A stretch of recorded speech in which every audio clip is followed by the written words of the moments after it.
The real estate market has been crazy this year. If you're trying to buy, you might be frustrated by how competitive the environment is. If you own a home, you might be tempted to sell and take advantage of this blazing hot market. Regardless of which side you're on, the question is how you can position yourself to get the best outcome. And so to answer that question, we turn to Rochester real estate expert Marc Reali. Marc is a multi-million-dollar producing agent and the son of a realtor and corporate contract negotiator. So he has negotiating real estate deals in his blood. He's been an associate broker with Howard Hanna for the past 15 years and is among its most successful agents. In this episode, we talk about whether it's a good time to buy or sell, whether this is a bubble or a trend. If you're looking to buy, he provides a few tips on how to position yourself so that you can get the house you want. And if you're thinking about selling, he has some ideas on what you can do to get the most value from it. Your home is one of your biggest investments. And so Marc has a lot of experience to help you make the most of it. So let's get to my conversation with Marc Reali. So Marc Reali, welcome to 30-Minute Money. I'm so glad you could join me here. Steve, thanks for having me. So you are a very successful realtor here in Rochester, and I thought you were exactly the right expert to ask about this. Let's just jump right into the question. I'm sure it's on everybody's mind. Why is it a good time to buy a house right now? Well, it's both a good time and to buy and also to sell. As you know, interest rates have been historically low.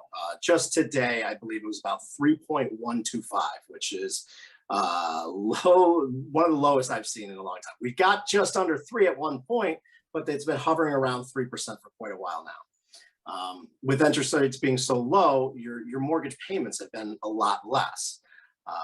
If they were to go up, the affordability goes down. As we've kind of talked about, and the numbers that we usually get is for every 1%, you're looking at about $10,000 buying power per 100,000. So if you were buying at 3.125%, a $200,000 house, and the interest rates go up to 4.125, you're looking at the same payment now for about a $180,000 house.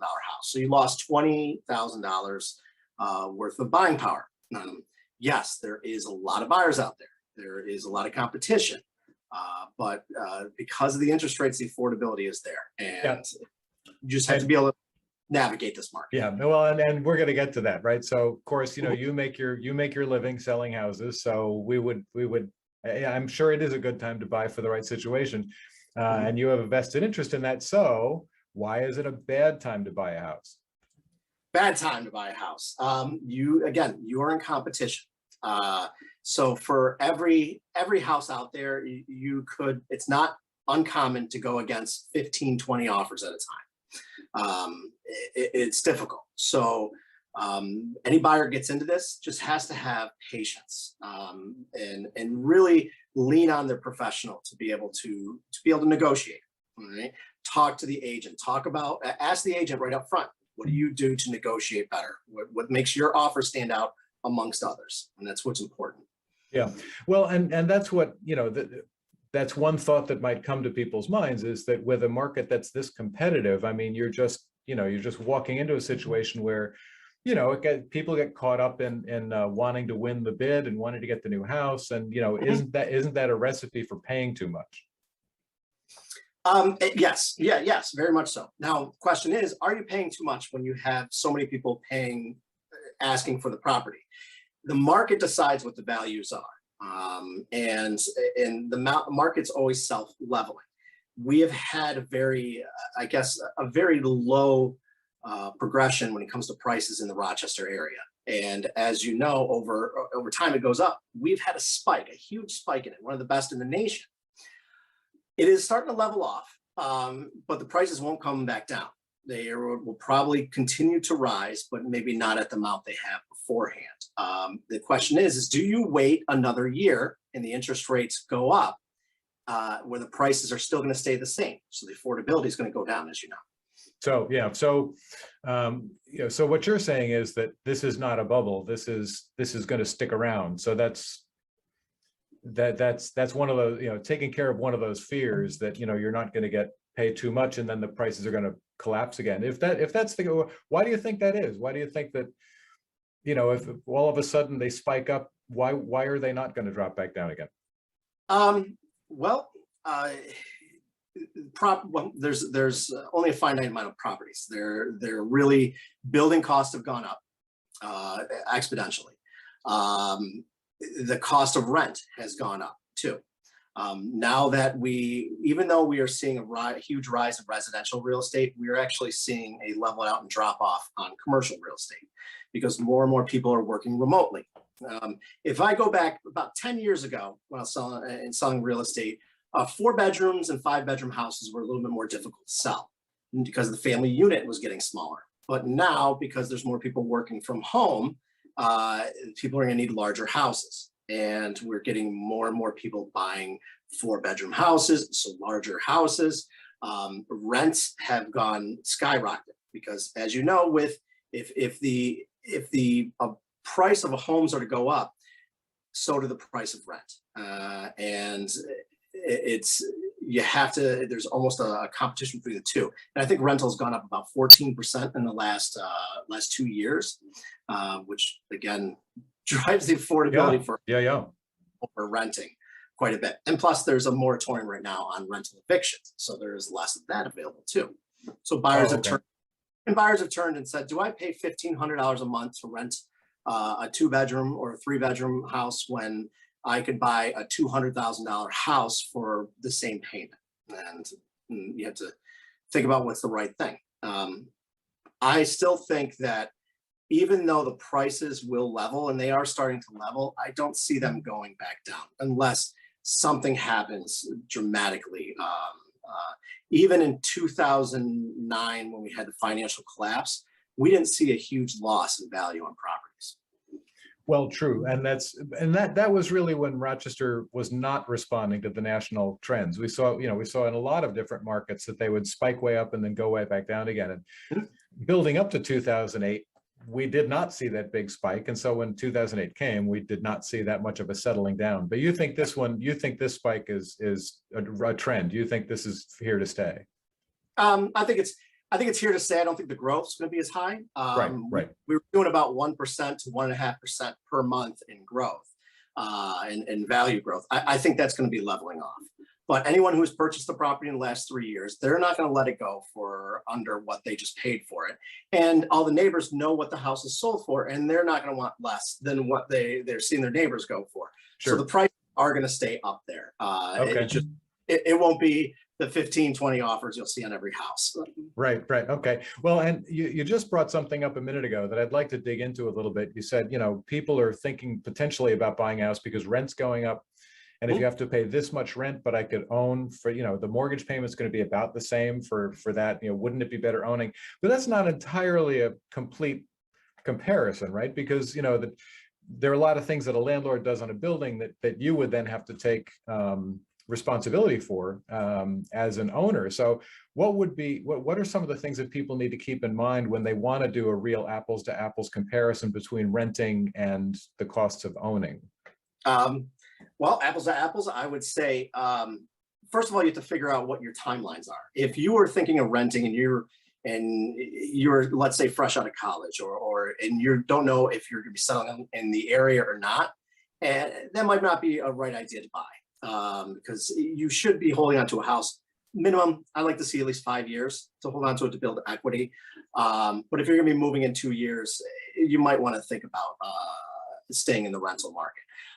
Yes, owning a house, when you don't have a rental, there's that furnace goes, you're paying for it. The water heater goes, you're paying for it. Mitigate these things, home inspections, home warranties. There's a lot of different things that we can use to cover that. But when you do replace them, let's say you're putting a new roof onto it, the value is going to come back to when you go to resell on the house. Yes, you're paying it out of pocket, but right now you're paying, if you're renting, you're paying for the landlord's roof, his furnace. That comes out of your rent, and that is not what you get back when you go leave and get your money back. Oh, sure, no, but if we're doing a cash flow comparison, so you're talking about a month by month. So yes, of course, you're paying for the cost of replacing the furnace every 20 years and the cost of replacing the roof every however often. But from a cash flow standpoint, it's not totally the 1,500 versus 1,500, because that's just like mortgage, taxes, insurance, right? Is there Your principal, your interest, your taxes, insurance, Yeah. your ITI. So if you're now, most of our listeners are probably not a first-time home buyer, but if you were advising a first-time home buyer and they were going through that equation in their head about, this is how much I pay in rent, so how do I compare that to the cost of a house? Are there other things that you throw in there to just in case the water heater goes in the first year, or or the cost of snow plowing, lawn cutting, those kinds of things? How can a first-time home buyer really get a better, clearer picture of cash flow versus cash flow? Well, it's affordability too. If I was looking on the market right now, I was just looking just a minute ago for a 3-bedroom, 1-bath house, suburb, you're looking at a minimum about $1,300 to anywhere to $1,500. And these are just, west side suburbs. You get into Brighton, you're looking at $1,900 for the same thing. And you can compare that just on the payment alone. That $1,400, you're affording a lot more of a house. So you're renting what in this market might be a $130,000 purchase for the cost of owning a $220,000 house. And with no equity return if you go to sell. Anything you put into the house, you usually should get back some of it in your resale. Yes, when you sell a house, you should, or buy a house even, you expect the roof to be working. You expect the furnace to be in working condition order. Those don't really give you a return on resale value. They give you return on marketability. Kitchens, baths, upgrades, cosmetic upgrades, they will give you return on investment when it comes to appraised value, I guess you can say. Sure. Okay. Well, and let's get to that in a little bit. Let me ask you first, we just mentioned first-time home buyers, but more of our listeners are going to be people who either have a growing family, or, as you say, they're now working from home when they didn't do that before. And so they may need more room. So they're trading up. Yep. And so what kinds of things should people who are trading up keep in mind, since you're dealing with a lot of those folks now? What are some of the things they should keep in mind to do successfully, get a larger house and then sell their smaller house? Well, it's all about budget, getting their house prepared for one, finding out the value of their current house to be able to know what funds they have from their current house to be able to purchase the next. That would be a contingency that is difficult in these markets, selling contingent. So we try to figure out what we can do to be able to buy a house without having to sell your current house, because it's going to sell in this market. It's what their needs are, the growing needs of their family that's coming up. If they're planning on having more children, how many bedrooms do they need? Are they working from home? School district? All of these come into play. Taxes, the affordability of their payment, the next house they're buying. If they're buying a larger house, the cost is going to go up with taxes as they're going to get you. I find that we could just going back to how do they go about selling their house and buying others. If they could do it non-contingent, when they use a lender, do they do recapture or restructure the loan afterwards to be able to take equity from their house after the sale to put into their new mortgage to be able to reduce their payment, which we can do later. They call it recasting the loan. It depends what their needs are. So I usually meet with the buyers and sellers at the same time. Look at the transaction as a whole, because you have a sale on one side. Yes, you're going to get a lot of money for your house that you're selling. The buying side, yes, it's going to cost more. But with the interest rate, it might be about the same payment, because some people don't actually refinance after they purchase. It's actually, so they may be at 3 or 4%. They might be at 4.5%. And then now they're finding out that they're buying a more expensive house, but their payment is really not going up that much because the interest rate's much lower than they originally bought it for. Right.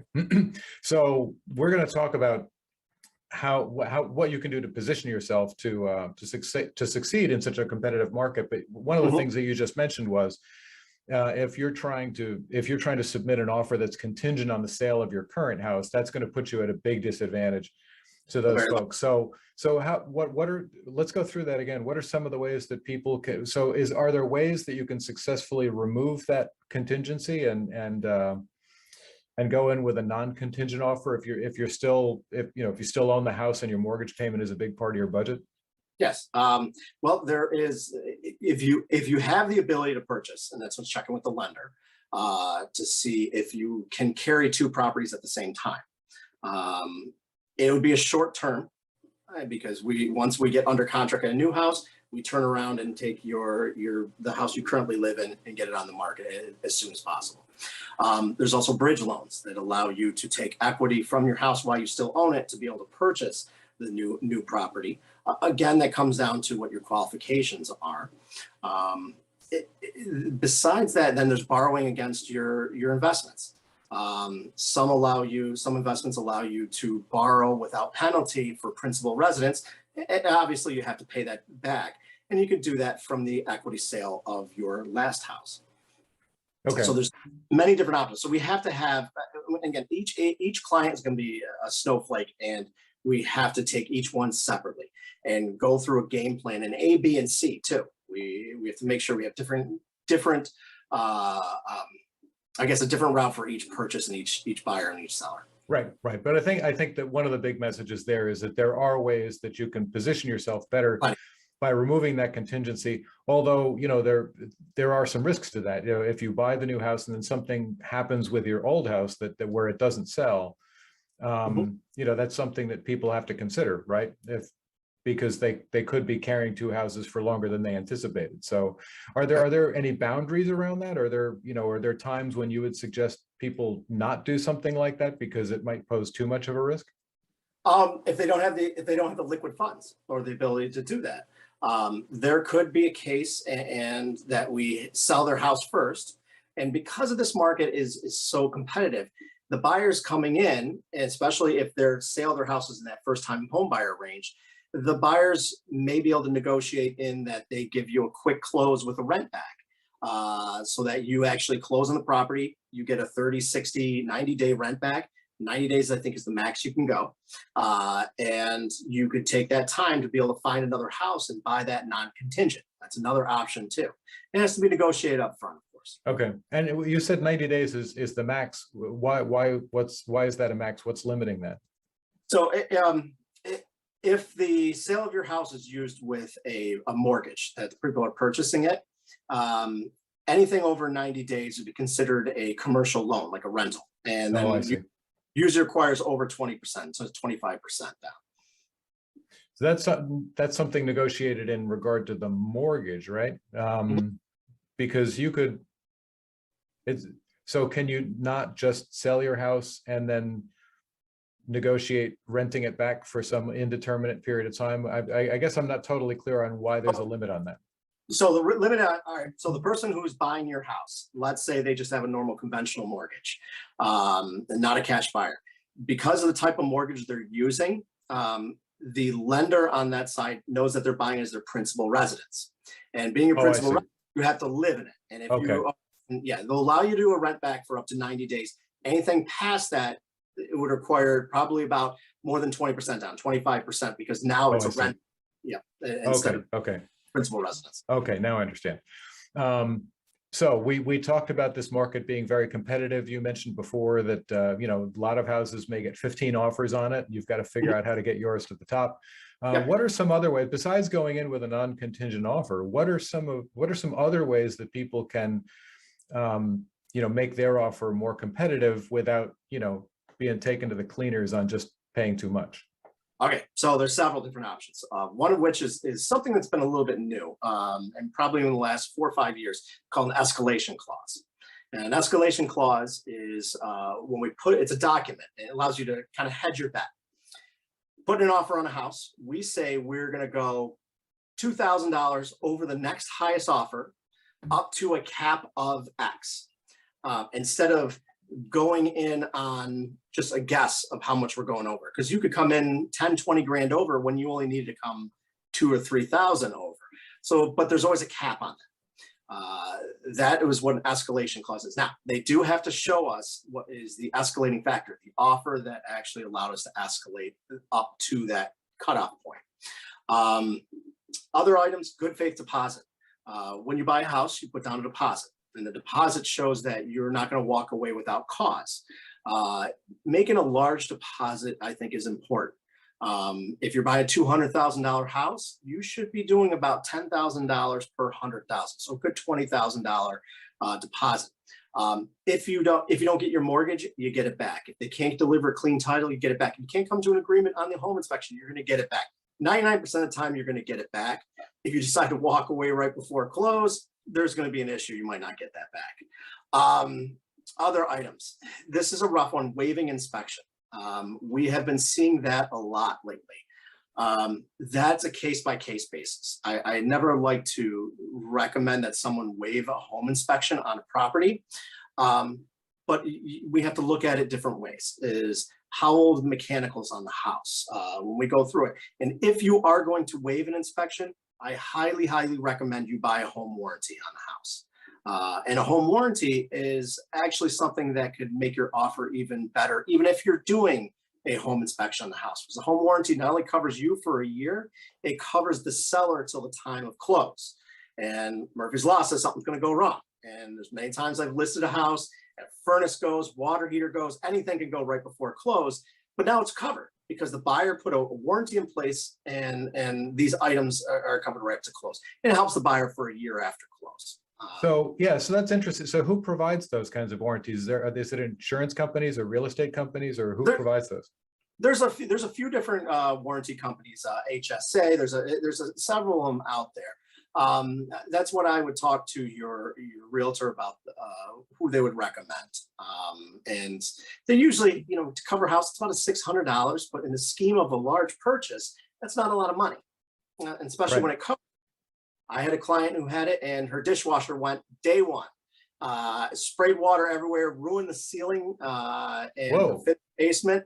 $100 service fee, it was covered. And would have been a lot more. Another one, water heater went. It's just everything that could go wrong. Could go wrong after you get in. Even after having a home inspection, because you buy it on Monday, it works on Monday, it breaks on Wednesday. That's ownership. Well, and so something else that I've heard. Tell me your thoughts about this. Is that they wanted to waive the inspection because they wanted to be more competitive. So when they went in to tour the property before they made an offer, they paid the inspector to come and he just walked through it with them as if he were their cousin or their some friend of the family or whatnot. So he was actually eyeballing it and could tell them before they actually put the offer in. Have you seen that kind of thing happening? Yes, there actually is. Some of these inspection firms have been doing these, what they call 30-minute inspections. And you're just worried about, you're saying, I want the bones of the house to be nice. I can take care of the mechanics on there. Go up in that attic, show me there's no mold in there. Go through that foundation, look at that foundation, let me know it's not good. Now, you can do this because it's only a half an hour limited, but you still have to get permission from the seller to do that. If you're bringing in his home inspector and someone's going to be poking up in the attic in the crawl space, you really need to get permission from the others. Yeah. So if you're not going to tell them and just bring them through like they're your cousin, you're not going to get a full inspection. They're going to be able to eyeball the stuff you can see without opening any big doors. There won't be crawl spaces, but they'll get enough. Okay. Yeah. So and that's the tough call inspection. Now, I myself would never waive a septic inspection or water potability test, what they call well inspection, because the cost of something that is being done when something's wrong with a septic, it's going to cost you. And if you have to put a new raised bed system in, 15, 20,000, no problem. I would never waive those. When it comes to negotiating, there's a lot of other things you can do too. Okay, so tell us. So you hear that cash is king. All right, everyone's like, oh, cash offer is king. The reason why cash is probably a lot more attractive is because you don't have to deal with the lender. And more than just the lender, it's the appraisal. Okay? The appraisal is a third party, not involved, that is supposed to justify the purchase price to make sure that that's the value of the house. The appraiser doesn't make up the value of the house. They get the contract in front of them. They already know what the purchase price is. They have to find comparison sales that justify having that price. And if they can't justify that price, then it's short. And the lender says, well, I'm only lending on X amount of dollars of what this appraised value of this house is. Then all of a sudden we have a house that was sold for $300,000 now appraised for $10,000, $20,000 under what the purchase price is. And the buyer says, I don't have that. That's why cash is more attractive. So we found a way around that too. It's called, we call it covering the delta or the appraisal gap. In the contract, we may, and this can only be done if the buyer has the ability to do this. So again, liquid funds to be able to do this. We put in there a clause that says, if the house is under appraised, buyer will pay the difference in cash up to X amount of dollars. And again, you want to put a cap on that, 20,000, 30,000, depends on the price range you're in. But that gives a little bit more comfort to the sellers when you have multiple offers saying, okay, this one's a cash offer, but this one right here, even though it's not a cash offer, it's a higher offer, and they're willing to cover in case it underappraises. So it makes it almost as good as a cash offer, because it takes away that burden. Couple other things you could do. Permits and certificates of compliance. All right. I've seen people in years past when we had more of a buyer's market, we want permits for the fence. I want one for the deck. I want one for the basement. Sometimes you have to wait. Are you not going to use that deck because it doesn't have a certificate of compliance onto it? That fence was put in 10 years ago. You're going to get a survey. It's going to show you if it's on the property lines or not. And again, those are almost a case-by-case basis. Hot tubs and pools, they have electrical inspection. You may want to get a certificate of compliance for those.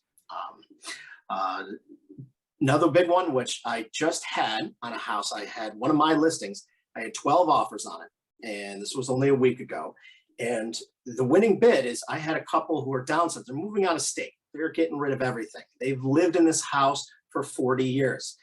One of the offers came in that said that they did not have to deliver the house in broom clean condition, meaning they could leave behind anything they want. Don't want to clean out the shed, don't want to clean out the basement, you can just leave it, we'll take care of it. The sellers love this. It wasn't even the highest offer. And that's the offer they went with because it was an easier offer to go. Sure. Yeah, price is good, but conditions are better. We look at everything.